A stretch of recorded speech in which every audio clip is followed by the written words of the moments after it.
Kahit nga inaantok pa ako, kailangan ko nang bumangon para mag-asikaso ng babaunin ni Athena sa school.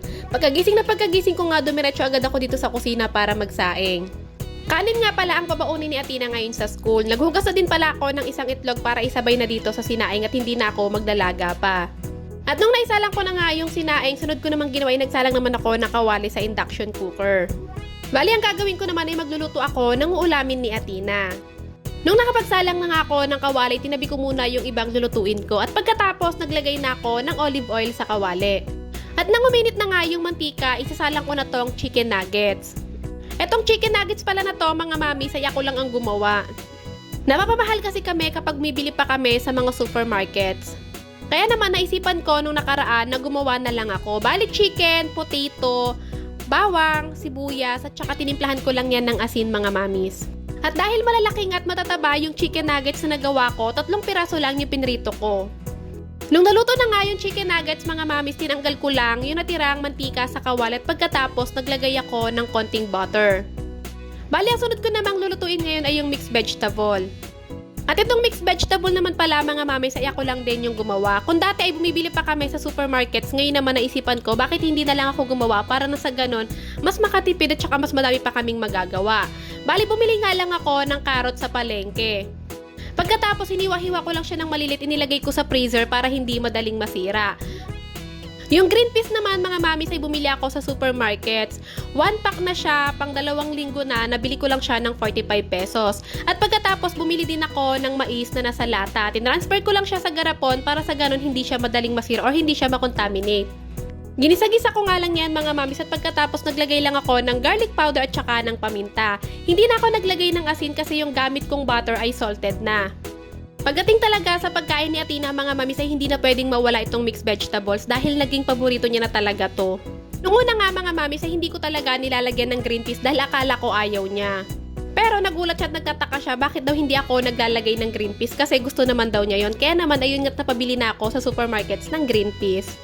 Sakto nga na natapos na ako magluto ng uulamin ni Athena, ay naluto na rin naman tong kanin. Dinamihan ko na pala yung kanin ni Athena, mga mamis, kasi malakas talaga siyang magkanin. After nga ng kanin, sunod ko naman inilagay itong 3 chicken nuggets at pagkatapos yung nilagang itlog. I-try nyo na din itong mixed vegetables, mga mamis, kasi siguradong magugustuhan din to ng mga anak nyo.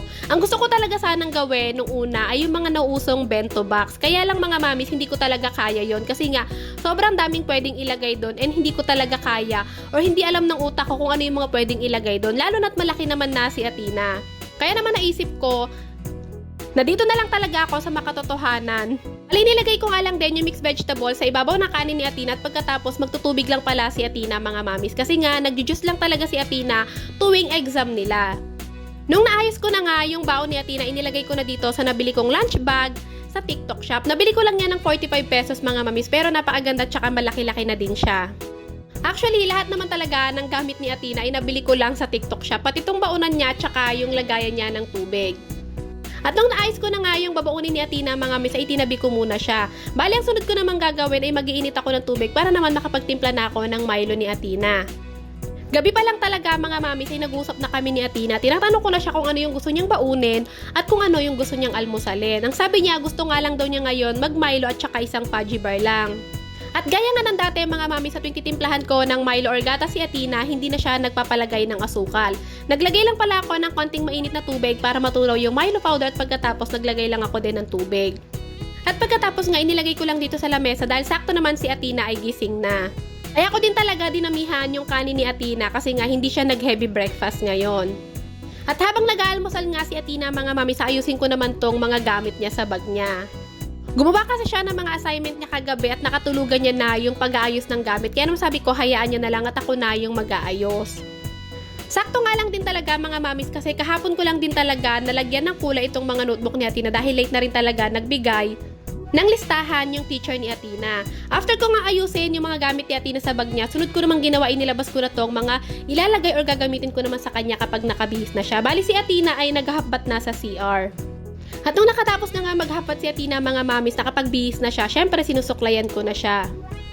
May mga nagtatanong pala bakit daw ba hindi naliligo si Athena tuwing papasok. Nasabi ko na to noon sa mga vlog ko every time na asikasuhin ko si Athena para pumasok. Gabi pa lang talaga mga mamis ay naliligo na si Athena para nga pagdating ng umaga ay mag-half bath lang siya. Ayaw din kasi talaga ni Athena na pupasok na basa yung buhok niya.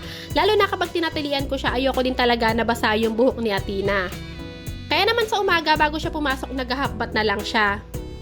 Pero ngayon nga mga mamis ayaw mag-ipit ni Athena, gusto lang daw niya ay mag-hairband siya. Kaya naman, sinuotan ko lang siya ng hairband at pagkatapos nito at naglagay na ako ng pulbo sa kanyang katawan at saka syempre sa mukha na rin. Pagkatapos nga ng pulbo, mga mami, syempre pinaluguan ko naman si Athena ng napakaraming pabango. Aantok-antok pa nga si Athena dyan mga mamis kasi nga sobrang dami niyang ginawang assignment kagabi at hindi talaga siya pwedeng matulog or mag-cellphone kapag hindi niya talaga natatapos yung mga assignment niya. After ko nga siyang lagyan ng pabango, sunod ko naman inilagay sa itong relo niya. At nung okay na nga si Athena mga mamis, lahat ng gagamitin niya at lahat ng dadalhin niya ay okay na. Ako na yung maghahatid kay Athena. Dapat talaga si daddy ay nagpapagising si daddy. Kaya lang naisip ko pagod at puyat talaga si daddy. Kaya sabi ko ako na lang. Total, hindi naman ganun kadami yung bitbit namin or yung dalang libro ni Athena ngayon. At gaya nga ng dati dahil malapit lang naman yung school niya dito sa amin, etong at naglakad na lang kami. At syempre tuwing hahatid ko siya hindi pwedeng mawala ang kiss.